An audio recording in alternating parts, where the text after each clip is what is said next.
What's going on, guys? Welcome back to the video. It's your coach Jimmy G. Today's video, we're going to ease our way back into this functional workout that we're going to include some of the landmine complexes that you guys see, and also a little bit of ATG workouts to get the posterior chain of our legs. Typically when I don't work out for, it's been 4 days now, just because of the holidays and Black Friday with the business, packing orders and stuff, and also events out there in Clearwater Beach here in Florida. Haven't had the time to work out, but it's okay because you need that deload and active recovery for your body to kind of decompress of all the stress you've been putting on through your every single day workouts that you guys do or whatever program you're on. But like I said, today, main focus is going to be the landmine snatch complex, ATG workouts, and then some body weight on the rings to finish it out with the core. So follow along. Hopefully you guys get some value out of this, and much love to all you guys out there. Let's go. Alright guys, first movement we have up is the landmine complex. This one's going to include a landmine row.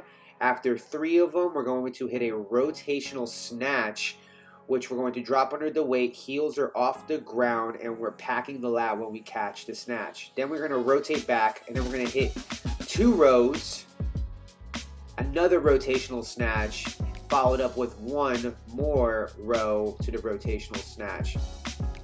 What I want you to see here in this upcoming video is the slow-mo that's going to happen, because I want you to check the form out. So elbow is close and tight to the body. As we hit the rotational snatch, watch this, chest is up, I'm driving through the ground, turning and catching, elbow in the pocket, bringing it right back down. Form is key with this. I want your chest up right, really engaging and being intentional with the whole movement of this exercise.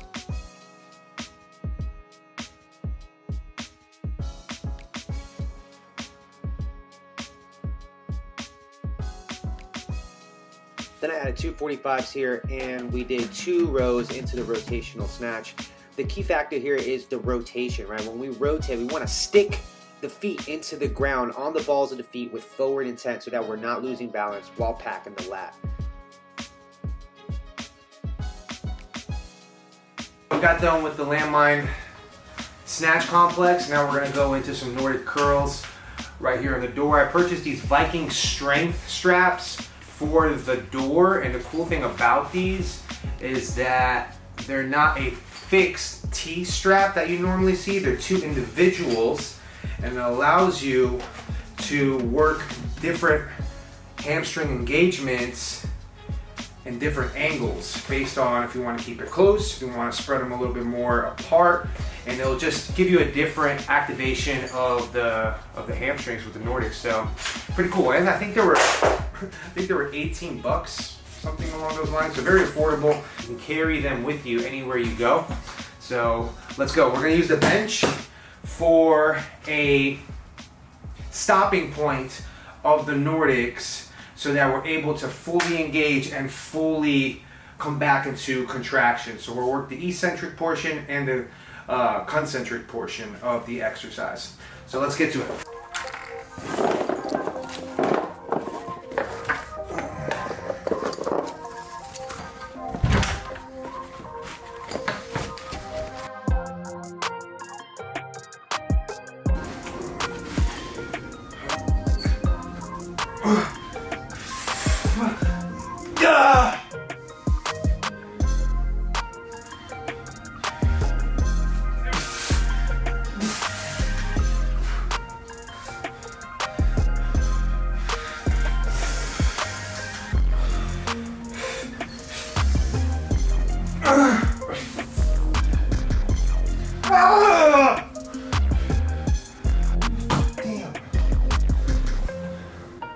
Here's the difference, guys.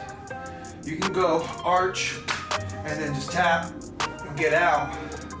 But if you really want to get those hammies at the very top, right underneath the glute, you want to go into hip extension. And there's a difference between you going here, like glutes disengaged, coming down. Oh, we can do this all day. See how my hips go back? strict Nordics. Different timer, different tension, man. Squeezing the glutes. Look at that. Boom, everything is in alignment now. I lengthen. Now I pull. Hips are going forward still.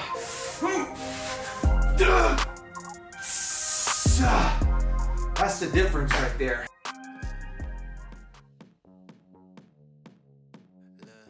All right, guys, this is going to be the Sissy Squat with a straight leg hinge on the slant board. So this one's working our ankle stabilizers, our knee tendons, quads, back of the hamstrings, and even hip flexors as well if you really engage with the mind to muscle connection here.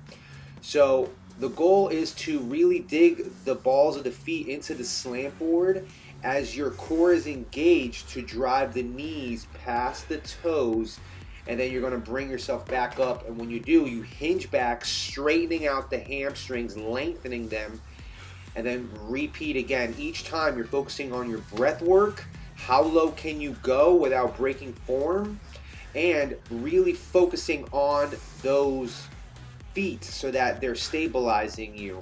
There's a lot happening here, so around 5 to 8 reps is where you want to be. If you can do more, awesome, but try to go as low as you can go without stumbling. And mind to muscle and focus is going to be the key factor for this movement. Squeeze at the top so that you really engage those patella tendons in the quads, okay? All right, guys, then we went into the handstand presses. Honestly, not my best after being off for 4 days, but it's okay. Expose the body to the same movement patterns and it will get better and better over time. So I shot for 7 reps, did 4, fell off, went back up and just hit them again. We went for 3 sets of these. Make sure that you're pushing off the palms, squeezing those fingers, okay? And your breath work is in tune with it. All right, then we go into the reverse grip skull crusher, guys. This one is one of my favorites. It loads the wrist tendons, elbow tendons, and depending on your position, you're going to activate the muscle group that you're working differently as well. Wrists are stacked, no flimsy wrists. As I come down, I'm loading those triceps and then a smooth push off, extending and squeezing at the top. You'll notice in the video, I'm kind of playing around with different grips or different positions just to see what is activating and what am I feeling feedback wise. So there is no right or wrong. You're going to hit your reps, but just know that sometimes if you move around and you feel things out, that's okay too. There's no right or wrong as long as you hit those reps with the intent, okay?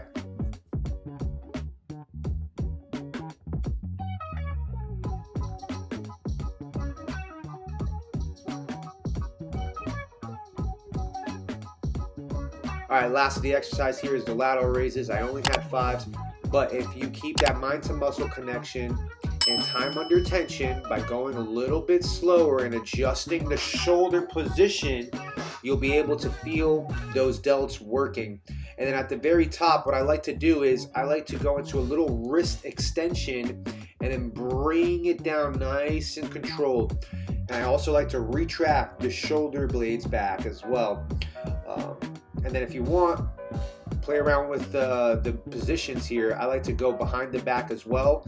It just gives it a different emphasis on the anterior portion, the front of the delt. And then again, range of motion, baby. 12 reps for these, and that is the last of the accessory work here, guys. All right, guys, and there you have it. That is the first workout back after 4 days off. Going to be dropping a little bit more videos as we progress and have more time to record my workouts. This wasn't the most intense. This was just to get the blood flow back and engage the proper muscles that I haven't been using a lot, such as my hamstrings, my glutes from sitting a lot. Yeah, just staying sharp, and that's it, guys. Hopefully you guys enjoyed the video, got some value out of it. Like, comment, and subscribe as usual. I'm going to be pumping out some faith-based videos as well, because fitness is just vanity without your faith and why you do what you do. Everything we do is to glorify God in Jesus' name. Amen. Till the next video, guys. Peace.